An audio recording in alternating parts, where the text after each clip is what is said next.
impactful. So I think Canada is wonderfully positioned with talent, innovation, in order to really solve this clean tech problem in an economical way. So any cutting of support will slow that down. I'll let Peter maybe continue. 24,500 employees at Canadian companies have received support from SDTC. That's helped them become competitive on the world stage and generated jobs all across the country. High-paying jobs, the future-based jobs.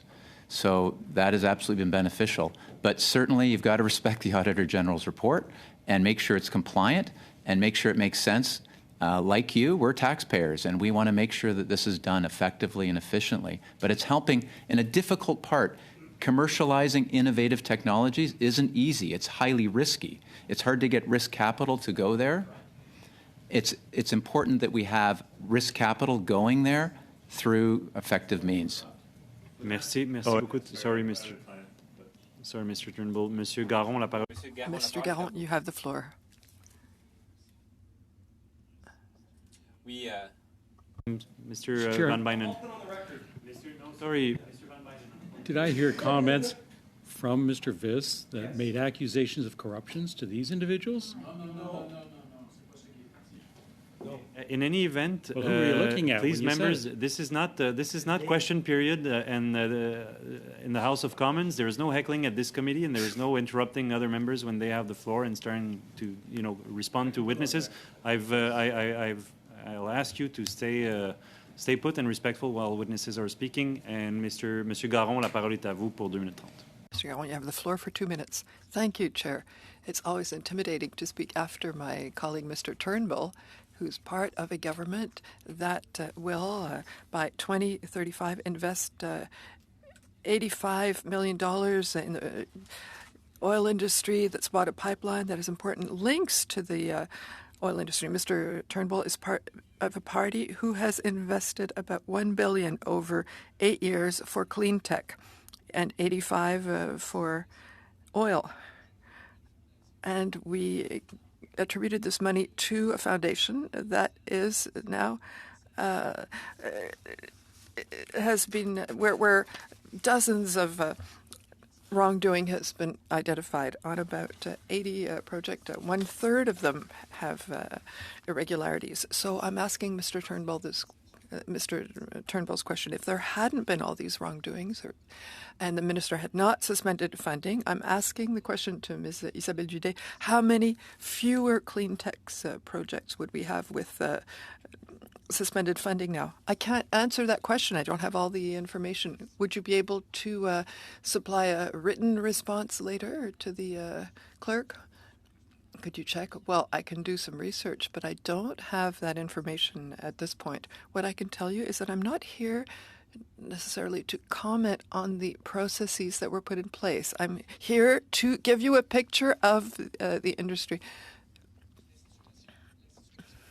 The situation is clear. There was wrongdoing. Minister Champagne had to suspend the funding.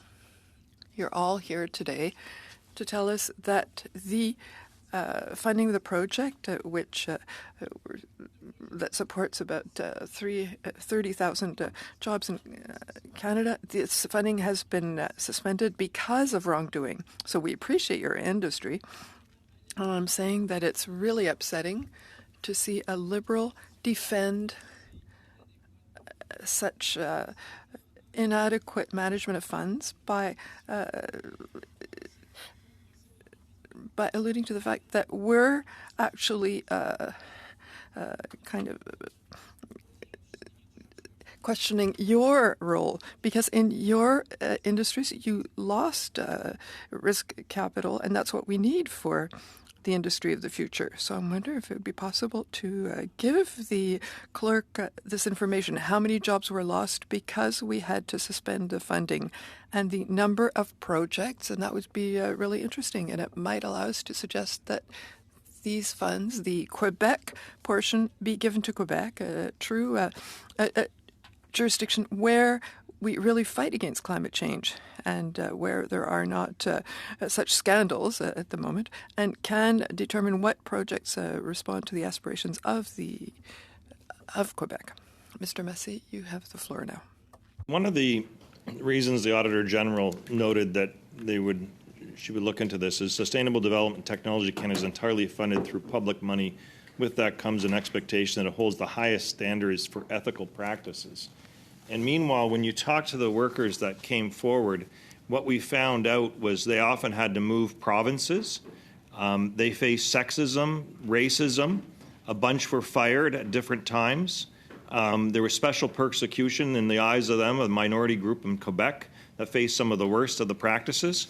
So, Mr. MacArthur, I go back to you. With regards to the culture and the workers right now, what due diligence is your sector going to do for those workers that are now moved to another department to ensure the proper decisions are made? Some of those people actually fought for the people that got some of the funding that you're here asking more for, which is entirely public money, because they saw the corruption, they saw the mismanagement, and they saw others that were doing improper practices getting money that would have gone to more of your clients that were doing the right thing. So what do you say about that situation? Is it how fast do we turn this on at the expense of the culture and, more importantly, the families that still live with this legacy? Thank you, Mr. Massey. We're here representing the clean tech sector. We're not here representing SDTC. We're empathetic to the situation that those employees suffered, and we feel for them. And all I can say is we're here to talk and say that the clean tech sector needs funding if we want to see it continue to flourish as it has. So there's nothing you can say to offer that, and I think this is rather unfortunate because I know that you've mentioned a number of times about projects in our ridings, which is a code word out here for basically saying that it's your own interest as a member of parliament in the district you have. But I can tell you mine and my district want fair ethical practices for the workers that actually make the decisions for the people that you're supposed to be representing right here. And that would be the first thing for accountability. And this is why I find, quite frankly, Mr. Chair, as I conclude my remarks here, this rather appalling, because until we fix the culture that was left over from SDTC, good decision-making will never take place. Merci, Monsieur Massé. Monsieur Perkins, la parole. Thank you, Mr. Massey. Mr. Perkins, you have the floor for 5 minutes. Oh, sorry. Thank you, Mr. Chair. I'm going to try another route here. Mr. Noseworthy, you were the former Assistant Deputy Minister that attended during your time all of the board meetings as the observer from the Industry Department on behalf of the Minister of Industry.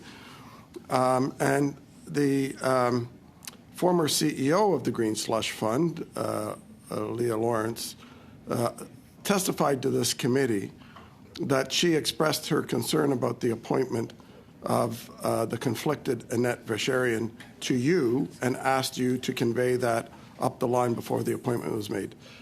Did you convey that concern to anyone? My understanding, sir, is that the potential conflict with Ms. Vacherian was well known as part of the process. My understanding is she disclosed it. Here we go herself as part of again. that process. You did this the last time you appeared before the committee. You had severe amnesia, and you also obfuscated. It's a simple question. Who did you tell up the line that the CEO of the Green Slush Fund had a concern? Did you tell anyone, yes or no? I had regular discussions with my deputy minister about the overall process of SDTC. Did you tell the deputy that the CEO of the Green Slush Fund was objecting to the appointment of that chair? I am aware that the deputy minister was aware of the potential conflict with Ms. Vacherian. You're aware that he's aware, and he became aware through you. So what did the deputy do with that? I can't comment. Did you ever speak to the minister's that office with regard to it? I did not have any discussions with Minister Baines or his staff about this. Ms. Bueller, the CEO of the Green Slush Fund, also testified that she asked you to convey to the staff in the minister's office the concerns about the conflict. Who did you talk to in the minister's office? It would not have been my role or responsibility to comment or provide advice on appointments. The CEO did ask me. But you were the government relations person. The CEO reported in this committee as your boss that she asked you to speak to the minister's office. Did you defy your boss and not do what she asked? So just to clarify, my role was communications, not government relations. But yes, the CEO did ask me to convey the potential for a conflict, which I would have done at the time. And who did you do that to? It would have been a policy lead. Who? At ISED. I don't recall who You it don't would have recall? been at that time. In the minister's office? Somebody who reported to Mr. Cairo, you reported that to? Correct. And did you speak to anyone in the PMO? You formerly worked in the PMO only a few months earlier. You're telling me you never spoke to anyone in PMO appointments who were responsible, not the PCO, for running this process? Once again, it would not have been my role or my place to provide any sort of guidance or advice. So you're saying you didn't speak to anyone in the Prime Minister's office about this at any time? Not that I recall. I did not speak to anyone in the Prime Minister's office. Will you go regarding back in this your notes brochure. will you go back in your notes and supply us with the person in the minister's office who you spoke to? Mr. Cairo, I know. did the policy person in your office ever report to you about the objection of the chair, the president, about the chair? Mr. Perkins, I left in August of 2019. She was appointed in June of 2019, so you were still chief of staff. Yeah, no, absolutely. So Ms. Verschuren was appointed through a process that involved. I know what the process is. I don't need you to repeat Mr. Bain's talking points again. Who in your office told you that the CEO objected to the appointment of this chair because there was conflict? And did you have that report? Mr. Chair, I do not recall any conversation around. Boy, there must be this something issue. in the water at that ISED office where everybody has amnesia. Mr. Noseworthy has amnesia. Mr. Baines has amnesia. You have amnesia. Ms. Bueller has amnesia, who she talked to. If I wouldn't swear, you all work together in the Liberal Party and are covering up for something. Now, Mr. Baines, are you telling me that nobody in your staff told you, after all of what has been testified before this committee, told you about the conflict and you went ahead anyway? So thank you very much. Don't give me an appointment process lecture again. Mr. Thank you very much. Just let the witness answer, and that's all the time you have, Mr. Baines. Yeah, thank you very much for the question. As I've indicated before, this appointment was made 5 years ago, I believe, approximately 5 years ago. This is one of a number of appointments that I made as a minister, and I had full confidence in. You have no responsibility for anything that happened when you were minister. Mr. Perkins, I'll now turn it over to MP Van Bynen for 5 minutes. Thank you, Mr. Chair. So as 30 years as a bank manager, getting engaged with small businesses that have an idea, that want to create jobs, I want to thank you for coming forward to let us know what this program is all about. And I want to make sure that we don't throw the baby out with the bathwater. So thank you very much for having the fortitude to withstand this type of interviewing. And thank you for at least contributing to the positive side of what this corporation can do. Now, we do have the process of incubators, accelerators, angel investors, and venture capital. But I understand that the organizations that you represent are on the incubator side, where there's high risk and low tolerance for risk for anyone other than people who have equity positions. Can you tell me about what the industry does? Like, I'm getting a little frustrated. All we're talking about is money coming out of a corporate spigot. That's not what this is about. This is about investing in ideas. It's about investing in jobs. It's about investing in our international profile and advancing the industry. So is there anyone that can tell me, from your experience, how many jobs have you created, Mr. Kent? That's it's difficult to come up with a number because we do a lot of contract work externally and spend millions of dollars with contractors in Alberta, Ontario, and elsewhere. So if I had to kind of estimate, we're probably in the triple digits now. So 90 to 100 jobs is probably what we've created.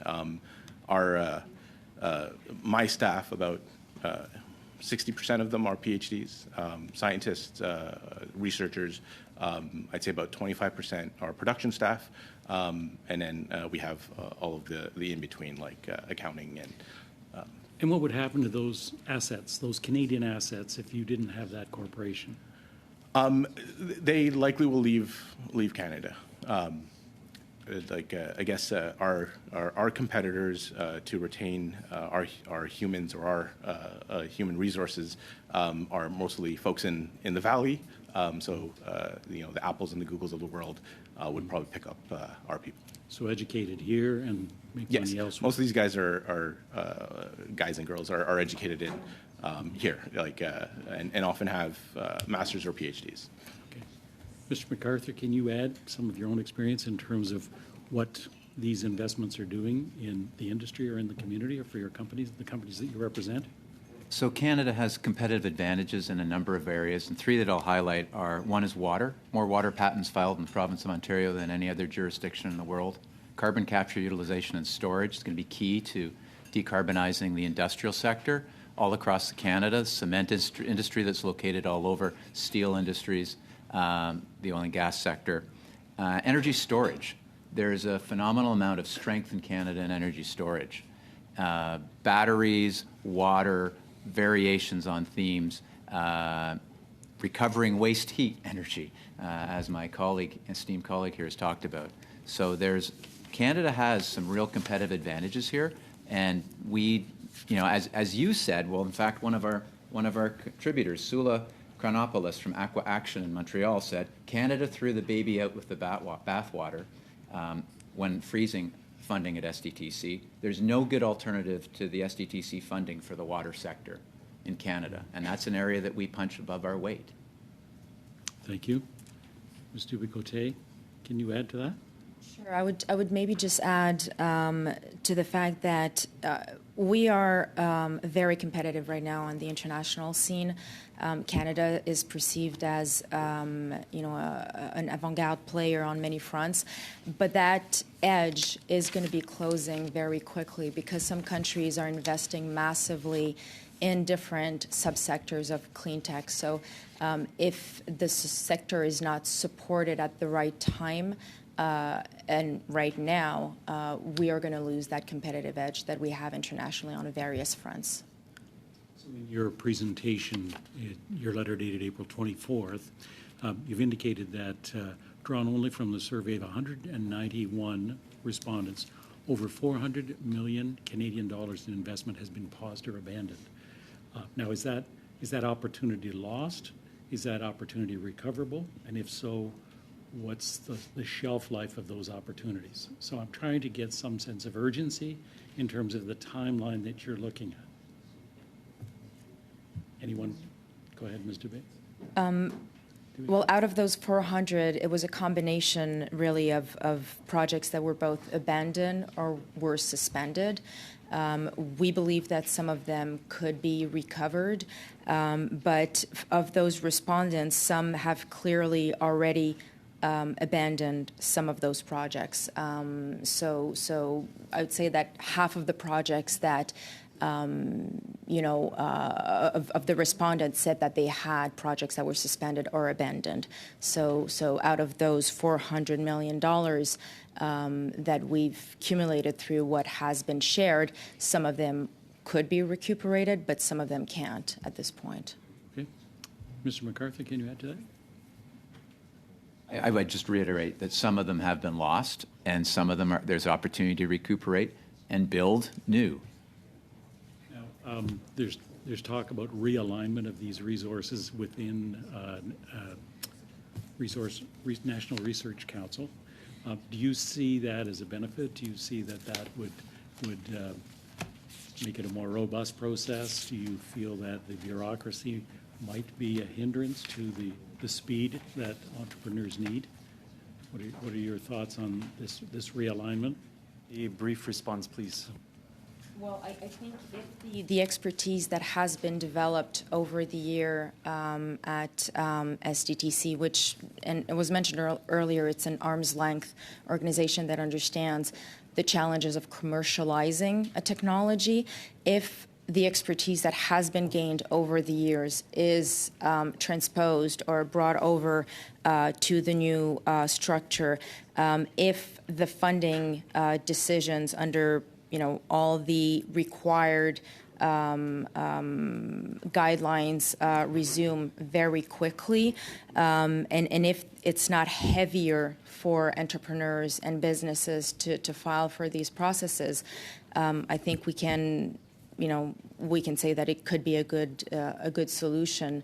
And we'll definitely make sure that we consult with our ecosystem and the members to make sure that we make it a good solution as efficient as possible. But it has to be quick. Thank you.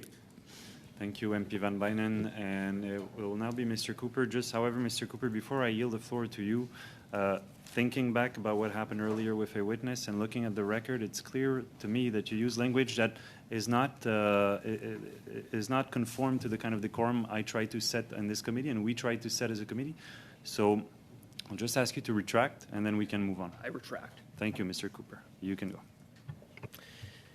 Thank you, Mr. Chair. Mr. Baines, I'll try again in respect to the question that you didn't answer of Mr. Perkins, and that is, were you aware of Ms. Verscheren's conflict, namely that her company was receiving money from the Green Slush Fund when you appointed her as chair of the board? Yes or no? Thank you very much for the question. As I indicated before, and I believe Mr. Noseworthy has said so as well, Ms. Verscheren's business experience in the clean tech sector. So seeing you're not answering that question, it was a yes or no question. Seeing that, once again, you're not answering questions, I'll move on to a different question. I think the answer is yes to that question, but you just won't admit it because you don't take responsibility. So, point of order. Mr. Turnbull, yes. I don't know whether it's acceptable for Mr. Cooper to both talk over the witness and then answer for them, but I don't think that that's what Mr. Baines said. So I would just say, maybe Mr. Cooper could just allow the witness to respond to his questions. I know that he's framing them as yes or no questions, but perhaps the witness doesn't see it as a yes or no question. So thank you, Mr. Turnbull, but I give a bit of leeway, especially given we've got an experienced politician as well, Mr. Baines. So I give a bit of leeway, but the general rule is we try to give witnesses as much time for their answers as for the questions. So, Mr. Cooper, please keep that in mind. The floor is yours. Thank you, Mr. Chair. I will ask the minister another yes or no question of the former minister, a yes or no question. Mr. Baines, have you read the Auditor General's report? Yes or no? Again, thank you very much for the question.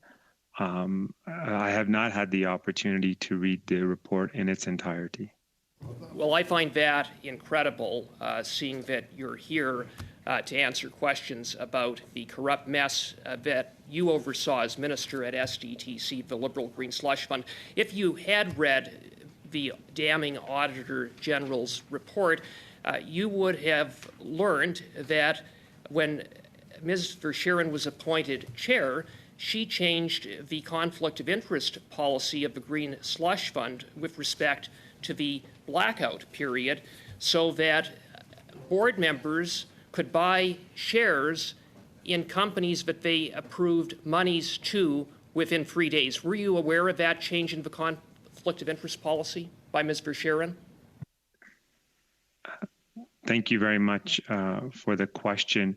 I would say that all designated public office holders understand the rules that they need to follow in terms of the Conflict of Interest Act, and those rules pertain to people who sat on the SDTC board as well. Well, clearly not, given that there were 188 cases of conflicts of interest involving members of the board and others at the Green Slush Fund. But I ask you again, were you aware of that change in the conflict of interest policy so that board members at the Green Slush Fund could approve funds to certain companies on Monday and buy shares by the end of the week? This is an arm's length organization that has a mandate from the Act of Parliament, I believe, as I recall in my opening remarks, which was established in 2001 for this organization. Minister, and it's very clear Mr. the Baines, rules. Mr. Baines, you're an executive at Rogers. Would that fly? Because you know what it sounds like to me? and it doesn't just sound like it to me, I'll call it what it is. It's called insider trading. Does insider trading fly at Rogers? Thank you very much for the question. I'm delighted to be here today before the committee to answer any questions with respects to Sustainable Development Technology Canada. I asked you a simple question, and that is, do you think it's acceptable that a conflict of interest policy at the Green Slush Fund that happened under your watch as minister was changed such that board members could vote to funnel taxpayers' money into companies and before week's end buy shares in those companies? Do you think that that is acceptable? Because I will repeat again, I call that, and it is, insider trading. I believe it's important that all designated public office holders hold themselves to the highest possible standard and follow the rules that are clearly outlined in the Conflict of Interest Act.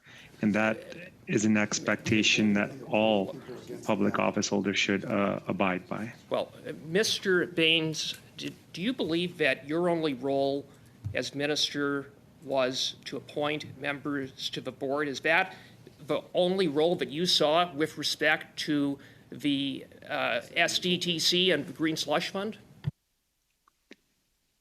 So thank you for the question. It is an arm's length organization. The board and management has clear rules of how they should conduct themselves. Mr. Baines, had you bothered to read the Auditor General's report, you would have discovered that the Auditor General found that your department under your watch completely failed to see that contribution agreements were complied with and completely failed with respect to overseeing conflicts of interest. 188 cases. Taken together, $120 million went out the door. So, do you take issue with the Auditor General's findings, damning findings about failings of your department under your watch as minister? Thank you very much again for that very important question. And I would say I respect the work of the Auditor General, and I think it's very clear what she stated in that report. Okay, thank you very much, Mr. Baines. I'll now turn over to MP Area. Thank you, Chair. Mr. Khan and Mr. MacArthur, coming back to the discussions we previously had, clean tech is certainly not software. It involves hardware, quite a bit of it. And, once in my lifetime, I had a small manufacturing company. And I was being involved in the development of new manufacturing sectors in several countries.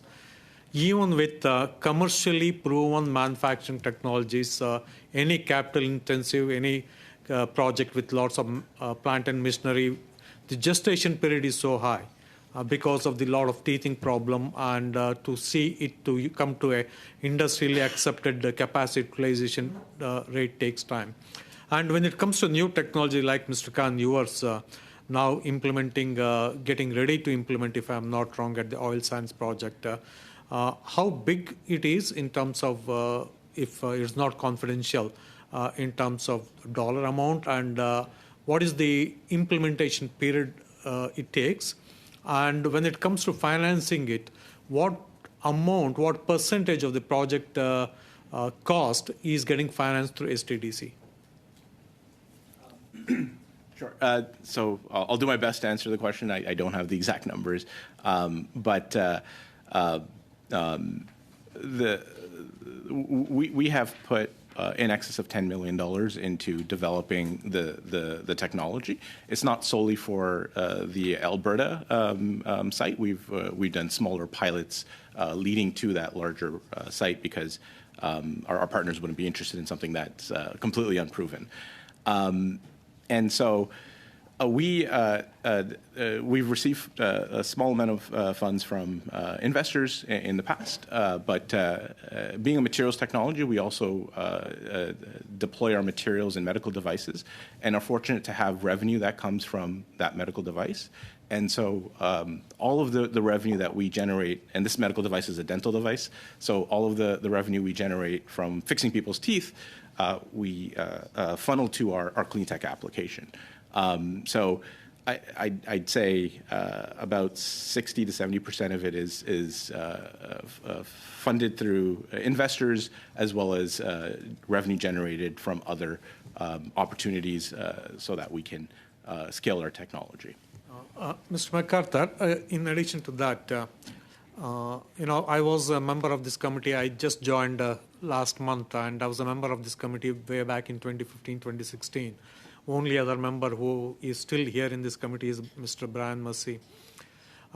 During that time, once we had the CEO of BDC, Business Development Canada, here and asked a very simple question. They were talking about portfolios of $1 billion for various sectors of economy, etc. My question was very simple. I asked the team, the BDC team then, how many manufacturing startups you have financed during the last 1 year? They didn't have the answer. And they had to go back, search. Out of the billions of dollars of portfolio they had, they came with an answer, if I remember correctly, it was just about $15 million in new manufacturing startups. So there is a gap here. I'm sure the same thing with the clean tech. You are mentioning the gaps in the ecosystem. So you have got some more time to elaborate on that. Where is the gap and what needs to be done? Is STDC a vehicle through which that gap can be addressed? Yeah, SDTC does address some of that, for sure. As talked about earlier, taking that first commercialization step, developing consortiums, proving out the technology. There is an abundance of capital available for software solutions. They are low capital intensive solutions. There is a shortage of capital for the hardware solutions. And that's not going away. There are some funds in the US that do specialize in it, and sometimes we're able to track them up to Canada to invest here, but there's often a lack of it. And I'll go back again to those demonstration facilities, that first of kind, FOC being the acronym. It's tough to attract capital there, and we're missing opportunities to deploy innovative solutions that are being developed by smart technology guys like Mr. Khan here and others across Canada, and have them have the impact on our economy, on jobs, and the planet. Okay, slightly changing the thing. Are there any policy recommendation to the policymakers, whether at the federal level or provincial level, that you suggest that can help clean tech sector grow, including the financing of clean tech sector? So again, I would say if there was additional funding in the venture capital sector, that could benefit the clean tech space. If there was additional funding available at the seed stage in particular, that's often a challenge. And first of kind. I don't mean to repeat myself, but. So basically you're saying that we need to have specialized fund specifically for clean tech for the seed capital? Yes, amongst others. Amongst others, if you can kindly elaborate. I'm trying to understand. So for scaling, seed funding, scaling, Series C, Series D, and also for project finance funding. Okay. Those are all gaps. Whether it's fair to expect the government of Canada to solve all those problems, I don't know. But those are gaps that our industry feels when it goes to get funding. Ms. Isabelle? Thank you, okay. Mr. Area. We're out of time. Monsieur Garon, la parole est à vous. You have the floor. Thank you, Chair. I would like to come back to what I said earlier to Madame Dubicoté. You represent the clean tech energy in Quebec, and I think it's a lovely industry of the future that needs to get funding. And a large part of the profitability created is something that's effective, that's ecological, and depends on public funding. So my appreciation of the situation is that your industry is the primary victim of what's happening today. If we had had a fund where the management rules were tighter, if we weren't in this situation, Minister Champagne would not have had to suspend the funding. We wouldn't be in the situation that we are in today. I want it to be very clear. And you don't have with you the figure of the number of projects that might have gone forward since we suspended the funding or the number of jobs. And I would like you to give examples of projects, promising projects that might be delayed because we're in this situation of bad fund management of public funds. So I can't do that. I don't have the exact data in terms of the impact. But the survey that we did among around 200 businesses, we received the information that 10% of these companies that had to fire employees, so we don't know in what proportion this was done, but we know that 10% had loss of employment. So we understand the effect of these job losses in terms of SDTC. There were some in the sector. So we talked about the carbon tax, the cap and trade system in Quebec. We had reduced our GHGs, and we have to have innovation. So that's why we need risk capital. The most promising projects in Quebec in your industry, if you could tell us in the last 30 seconds that we have left, what would that be? I would say that locally we have the sector of renewable energy. So energy, batteries, storage, it's a very active field where we're positioning ourselves very carefully. So we have resources that's recognized internationally that we don't notice so much here is water. The treatment of water, conservation of water, that's my personal opinion. We don't carry enough attention to this. And when we go elsewhere and we talk about colleagues in other alliances, other clean tech alliances abroad, it's something that's one of their main concerns. Thank you very much, Mr. Garon. Mr. Massé, you have the floor.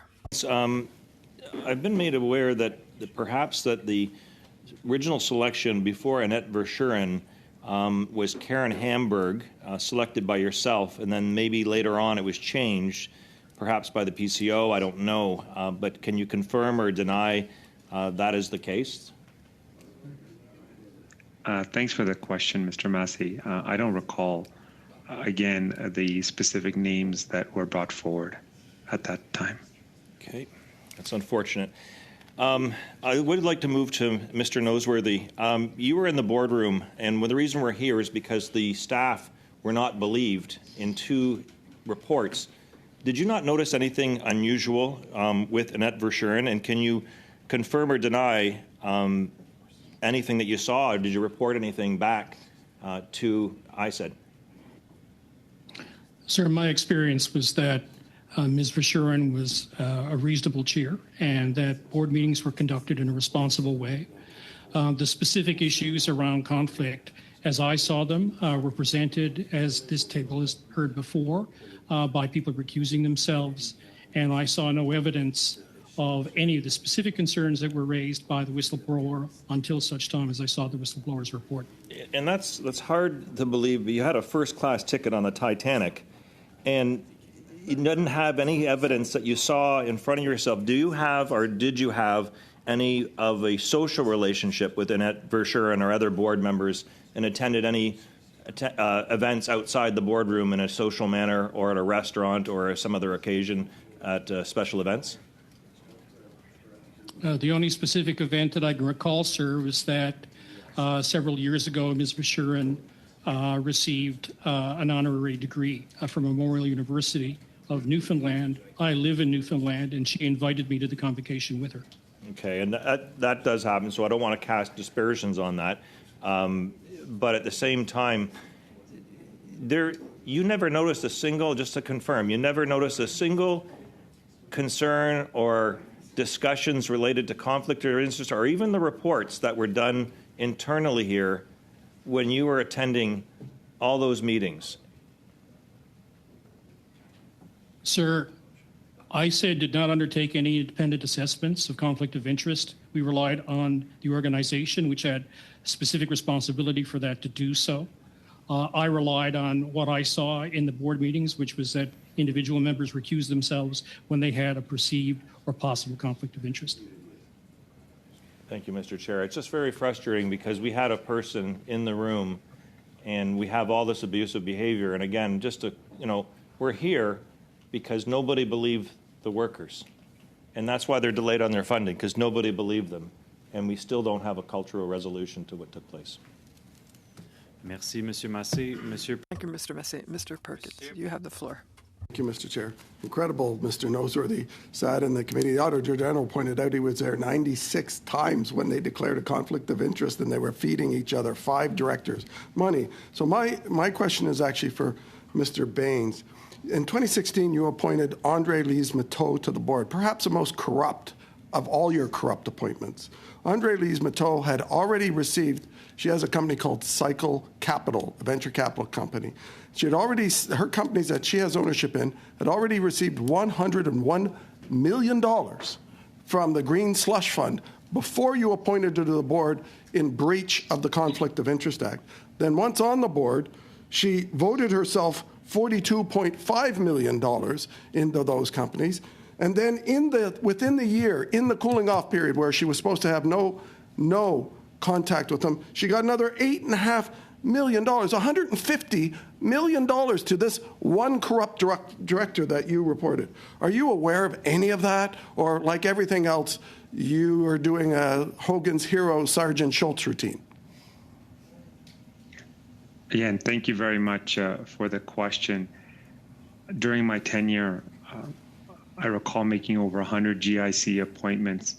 There were a number of people that were appointed. I've talked about the process. And in your opening, you said you were responsible for the appointments, yet you take no responsibility for any of them. Were you aware that Stephen Guilbeault was the lobbyist for Cycle Capital? And in his time as the lobbyist, Cycle Capital received $111 million of grants from SDTC. And in fact, in 2018 and 2019, he met 25 times with industry, your office, and the PMO. Did you ever meet with Stephen Guilbeault before he was elected on these projects? Let me guess, you don't recall. Well, if anyone did meet with me, there's clear rules and obligations around reporting. Did you meet with him, yes or no? I would think 25 times of a current environment minister and a nominated candidate in the Liberal Party was in your office, you would recall those meetings. To the best of my recollection, I don't recall any such meetings. And I would say that, again, this is an arm's length organization that has a clear mandate of how it conducts itself. Isn't it convenient that in an arm's length organization, it's Liberals who get appointed to the board through your neutral process? By the way, I'm not sure what PMO appointments does with the many, many people that work in Trudeau's PMO appointments that clear all these things and say to you, we're appointing these Liberals, even though they're corrupt and voted themselves got $100 million. And your current Minister of Environment and this Liberal government lobbied 25 times for the most corrupt of them all, and you say, I don't remember. How many times has it been? 42 times since you've been before this committee that you've said in 2 hours you don't remember. Why would Rogers hire you if you can't remember anything about what you did here? You seem like the most ineffective person if you can't remember your time as a minister and these meetings. It's not about the 100 appointments. When Liberal candidates are in your office lobbying on behalf of Liberal appointments that you made to get $150 million of taxpayer money funneled into their companies to personally benefit from it, this type of Liberal corruption, I guess, is accepted in the Liberal Party. Heck, why would I expect any different from you? You were the guy in charge of reducing cell phone rates and then left office and went to work for the biggest, most expensive cell phone company in the world. You are feather bedding your own corrupt approach to your career, and why would we expect that you would point anyone else that was any different? Thank you very much for the question. As I've said before, Ms. Verschuren and her credentials are well known. She served under Jim Flaherty as an advisor during the financial crisis. She was also appointed, I believe, to the Science, Technology, Innovation Council by Mr. Harper. I know her resume. We know it well. You can look it up on LinkedIn. I don't need your recitation and defense of her resume. I want your explanation of why you put Andre Lise-Moutot, who had $100 million already from this fund, taxpayer money, on the board so she could steal another $50 million of taxpayer money. Why did you do it? Okay, and now, Mr. Perkins, that's all the time you had. Please let the witness answer. Mr. Baines, the floor is yours. Thank you very much, Mr. Chair. Individuals that are identified and selected are done through in a very public way. They have to go to the website. They have to download their CV. There's a panel that's established that includes the PCO. These individuals, again, go through that process. Recommendations are made to me. And this was the process that was followed for all the GIC appointments that I made. Thank you, Mr. Baines. Mr. Turnbull, the floor is yours for 5 minutes. Okay. Thank you for all the witnesses for being here again, or for being here today. I wanted to ask Mr. Noseworthy a question. I know that, maybe I'll start with just saying that SDTC is an arm's length organization that was around for 20 years or so. I understand that that means that the federal minister and his office at the time and that the department wouldn't have been intimately involved in the day-to-day operations of the organization. Because it's arm's length, it was running under a contribution agreement, and I think, but I understand that there's some involvement in terms of reporting requirements, et cetera. And so I wanted to ask you, Mr. Noseworthy, you know, I note in the report on, I think it's page 18 of the Auditor General's report, that there's mention in 6.52 that the foundation did not report to the department on about 91 conflicts of interest, and that's documented in the report quite well. So I guess, you know, when I'm thinking about this, I'm thinking, okay, how do we make sure this never, some of these governance issues never come up again as we move forward with a new governance model for SDTC, and we've already, the minister has already announced that we're intending to fold it into the NRC.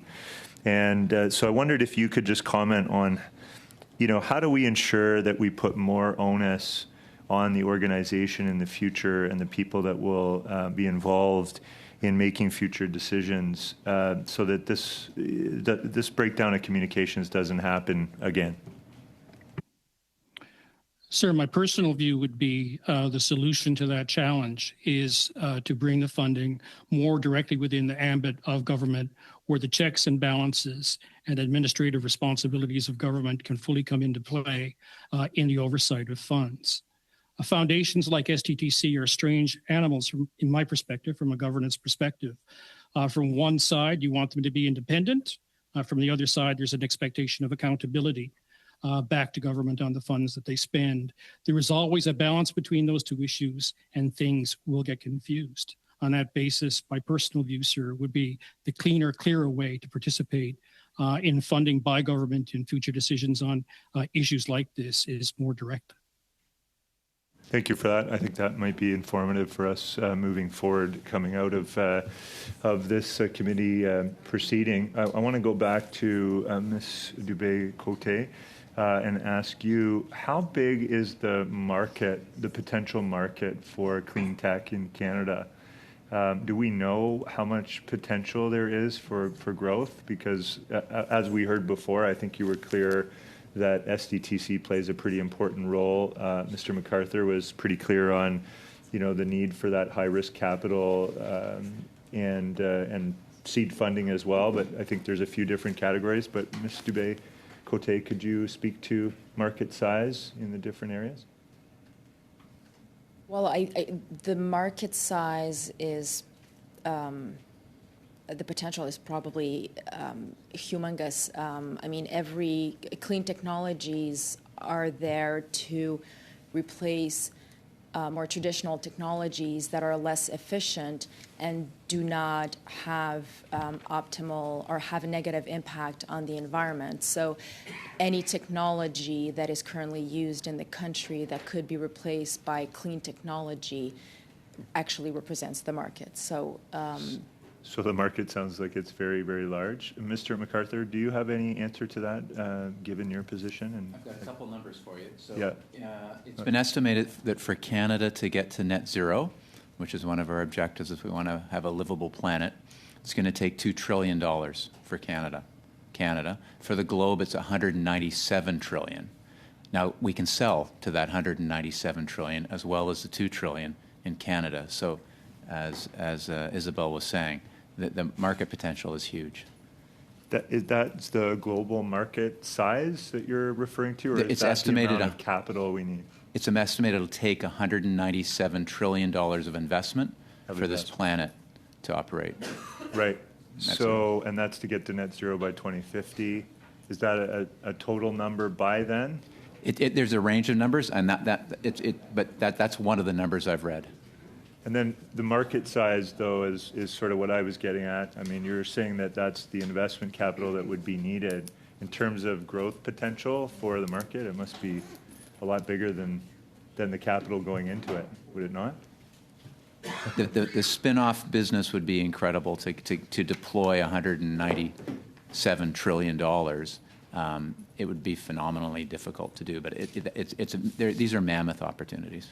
And I guess just to put a point on this is that it seems to me that in various ways the government of Canada has provided or has played a role in the market, in this particular market, to get to net zero because it's in the public interest, and we're de-risking capital in various ways.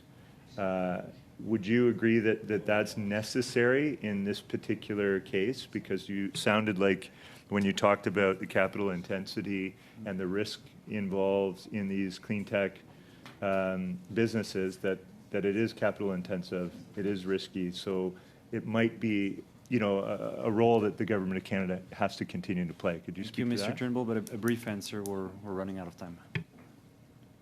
There's certainly a role to be played to get us there, and government funding, other sources of capital are going to be needed for us to get that $2 trillion to get Canada to net zero. Okay. This concludes our final round of questions. Yes, Mr. Perkins, on point of order. Given the testimony today and the Auditor General's report this week on the Green Slush Fund, I think incumbent on this committee to call the current Deputy Minister, Assistant Deputy Minister, and CFO of the Industry Department, known as ISED, to answer for the Auditor General report. So are you, is that a motion that you're moving right now? Yeah. Okay, and it's just one. So first thing, you can't move a motion on a point of order, Mr. Perkins. Okay, well, I'll just withdraw the point of order and move the motion. Yes. Okay. So you're move. So yeah, I recognize you. Well, you have the floor, so you can move your motion. So I'll move the motion that we call the Deputy Minister, Assistant Deputy Minister responsible for SDTC, the CFO of the Industry Department, to answer and respond to the 6th report of the Auditor General on the Sustainable Development Technology Canada. Okay, so members have heard the terms of the motion. I know now it's from the floor, so it's not translated in both official languages, but I'm looking around the room to see if there are any comments on this or objections or... Could we have this in writing in both official languages, please?